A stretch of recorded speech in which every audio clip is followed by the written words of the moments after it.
രണ്ടാം മോദി സർക്കാർ ഏറെ കൊട്ടിഘോഷങ്ങളോടെ ഉദ്ഘാടനം ചെയ്ത രാമക്ഷേത്രത്തിന്റെ മേൽക്കൂരയിൽ ചോർച്ച എന്ന വാർത്ത പുറത്തു വരികയാണ്. രാമക്ഷേത്രത്തിന്റെ ശ്രീകോവിലിനുള്ളിൽ മേൽക്കൂരയിൽ നിന്നും ചോർച്ചയുണ്ടാകുന്നു എന്ന പരാതിയുമായി ഇപ്പോൾ രംഗത്ത് വന്നിരിക്കുന്നത് ക്ഷേത്രത്തിലെ മുഖ്യ പൂജാരി ആചാര്യ സത്യേന്ദ്രദാസാണ്. അദ്ദേഹം കഴിഞ്ഞ ദിവസം മാധ്യമങ്ങൾക്ക് നൽകിയ ഒരു അഭിമുഖത്തിൽ ക്ഷേത്രത്തിന്റെ ശ്രീകോവിലിന്റെ മേൽക്കൂരയിൽ നിന്നും ചോർച്ചയുള്ളതായും ഈ ചോർന്നൊലിക്കുന്ന വെള്ളം ഒഴുകിപ്പോകാനുള്ള യാതൊരു ഡ്രെയിനേജ് സംവിധാനവും ശ്രീകോവിലിനുള്ളിൽ ഇല്ല എന്നും അതുകൊണ്ട് തന്നെ ശക്തമായ മഴയിൽ പൂജാതി കർമ്മങ്ങൾ നടത്താൻ പ്രയാസമുണ്ടെന്നുമാണ് ഇദ്ദേഹം മാധ്യമങ്ങളോട് പറഞ്ഞത്. ഇദ്ദേഹം PTIക്ക് നൽകിയ ഒരു ബൈറ്റിന്റെ പ്രസക്ത ഭാഗങ്ങൾ നമുക്കൊന്ന് കാണാം.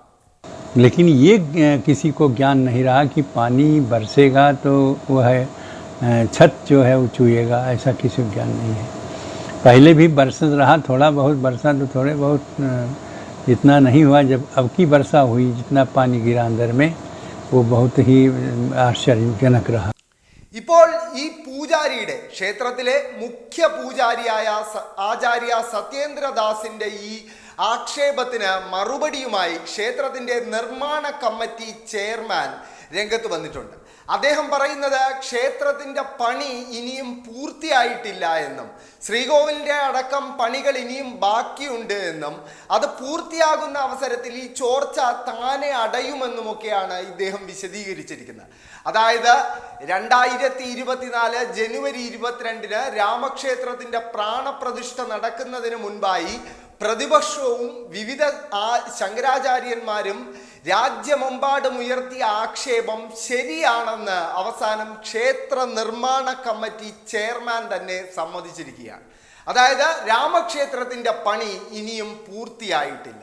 പൂർത്തിയാകാത്തൊരു ക്ഷേത്രത്തിനുള്ളിലാണ് പ്രാണപ്രതിഷ്ഠ നടത്തി അതിൻ്റെ ബലത്തിൽ രാജ്യം മുഴുവൻ പിടിച്ചെടുക്കാമെന്ന് നരേന്ദ്രമോദിയും കൂട്ടരും സ്വപ്നം കണ്ടത്.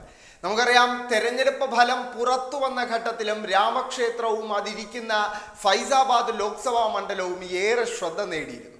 അതിന് പ്രധാന കാരണം രാമക്ഷേത്രം ഉൾപ്പെടുന്ന ഫൈസാബാദ് ലോക്സഭാ മണ്ഡലത്തിൽ BJPയുടെ സിറ്റിംഗ് MP 50,000-ലേറെ വോട്ടിനാണ് SP-യുടെ ഒരു ദളിത് സ്ഥാനാർത്ഥിയായ അവധേഷ് പ്രസാദിനോട് പരാജയപ്പെടുന്നത്.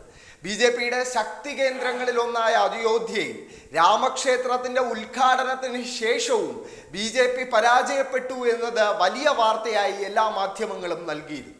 ഇത്തവണ രാമക്ഷേത്രത്തിന്റെ ബലത്തിൽ UP മുഴുവൻ പിടിച്ചെടുക്കാമെന്നൊരു സ്വപ്നം നരേന്ദ്രമോദിക്കും കൂട്ടർക്കും ഉണ്ടായിരുന്നു. അതുകൊണ്ട് തന്നെ പ്രചരണത്തിന്റെ വളരെ ചുരുങ്ങിയ സമയം മാത്രമാണ് UPയിൽ പ്രചരണം നടത്താൻ പ്രധാനമന്ത്രി നരേന്ദ്രമോദിയും കൂട്ടരും സമയം കണ്ടെത്തിയത്.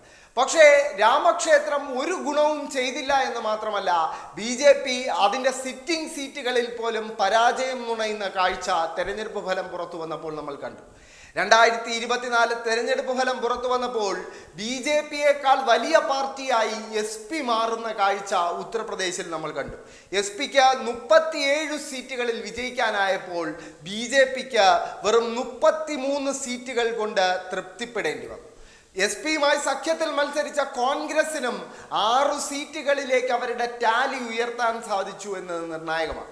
2019 വലിയ നരേന്ദ്രമോദി തരംഗം ആഞ്ഞടിച്ച തെരഞ്ഞെടുപ്പിൽ BJPക്ക് 62 സീറ്റും 2014 നരേന്ദ്രമോദി സർക്കാർ അധികാരത്തിൽ വരുമ്പോൾ BJPക്ക് 71 സീറ്റും സമ്മാനിച്ച ഒരു സംസ്ഥാനമാണ് ഉത്തർപ്രദേശ്. ആ ഉത്തർപ്രദേശാണ് ഇത്തവണ വലിയ രീതിയിൽ മാറി ചിന്തിച്ചിരിക്കുന്നത്. ഇപ്പോൾ അതിനു പുറമെയാണ് രാമക്ഷേത്രത്തിന്റെ മേൽക്കൂരയിൽ ചോർച്ചയുണ്ട് എന്ന് ആ ക്ഷേത്രത്തിന്റെ മുഖ്യ പൂജാരി തന്നെ മാധ്യമങ്ങളോട് വെളിപ്പെടുത്തിയിരിക്കുന്നത്. ഇത് ഇനി ഉത്തർപ്രദേശ് രാഷ്ട്രീയത്തിലും ദേശീയ രാഷ്ട്രീയത്തിലും ഉണ്ടാക്കാൻ പോകുന്ന കോളിളക്കം ചെറുതായിരിക്കില്ല. രാമക്ഷേത്രത്തിന്റെ പ്രാണപ്രതിഷ്ഠ നടക്കുന്ന ഘട്ടത്തിൽ തന്നെ വിവിധ പ്രതിപക്ഷ പാർട്ടികളും രാജ്യമെമ്പാടുമുള്ള ശങ്കരാചാര്യ പീഠങ്ങളിലെ ശങ്കരാചാര്യന്മാരും ഉന്നയിച്ച ഒരു ആക്ഷേപം എന്ന് പറയുന്നത് പൂർത്തിയാകാത്ത ക്ഷേത്രത്തിലാണ് പ്രധാനമന്ത്രിയും കൂട്ടരും പ്രാണപ്രതിഷ്ഠ നടക്കാൻ ഒരുങ്ങുന്നതെന്നും ഇത് ശാസ്ത്രവിധികൾക്കെതിരാണെന്നുമായിരുന്നു ആക്ഷേപം. അന്ന് ഈ ആക്ഷേപങ്ങളെല്ലാം പാടെ തള്ളിയിരുന്നു നരേന്ദ്രമോദി സർക്കാർ. ഇപ്പോൾ രാമക്ഷേത്രത്തിന്റെ നിർമ്മാണ കമ്മിറ്റി ചെയർമാൻ തന്നെ പറഞ്ഞിരിക്കുകയാണ് ശ്രീകോവിലിന്റെ അടക്കം പണി പൂർത്തിയാകാനുണ്ട് എന്ന്. അപ്പോൾ എന്തിനായിരുന്നു പൂർത്തിയാകാത്തൊരു ക്ഷേത്രത്തിൻ്റെ പ്രാണപ്രതിഷ്ഠ നടത്താൻ നരേന്ദ്രമോദി സർക്കാർ ഇത്ര ആവേശം 2024 ജനുവരി 22 കാണിച്ചു എന്നൊരു ചോദ്യം ഉയരുന്നുണ്ട്. അന്നും പ്രാണപ്രതിഷ്ഠാ ചടങ്ങുകളുടെ നടത്തിപ്പ് രീതിയിലും വലിയ വിവാദമുണ്ടായിരുന്നു. കാര്യം പ്രാണപ്രതിഷ്ഠ നടക്കുമ്പോൾ ശ്രീകോവിലിനുള്ളിൽ അന്നുണ്ടായിരുന്നത് പ്രധാനമന്ത്രി നരേന്ദ്രമോദിയും ആഭ്യന്തരമന്ത്രി അമിത്ഷായും UP മുഖ്യമന്ത്രി യോഗി ആദിത്യനാഥും ഒക്കെ ആയിരുന്നു.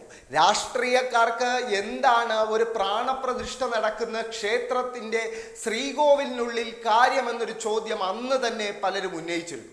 ഇത് ശാസ്ത്രവിധികൾക്കെതിരാണെന്ന് പറഞ്ഞുകൊണ്ട് പുരി ശങ്കരാചാര്യ അടക്കമുള്ള വിവിധ ശങ്കരാചാര്യന്മാരും രംഗത്ത് വന്നിരുന്നു. എന്തായാലും ഇപ്പോൾ അതേ രാമക്ഷേത്രത്തിൻ്റെ മേൽക്കൂരയിൽ ചോർച്ച എന്ന ആക്ഷേപവുമായി ക്ഷേത്രത്തിലെ മുഖ്യ പൂജാരി സത്യേന്ദ്രദാസ് രംഗത്ത് വന്നിരിക്കുകയാണ്. ഇതിന് നരേന്ദ്രമോദി സർക്കാർ എന്തു മറുപടി നൽകും എന്നത് കണ്ടു തന്നെ അറിയേണ്ടിയിരിക്കും.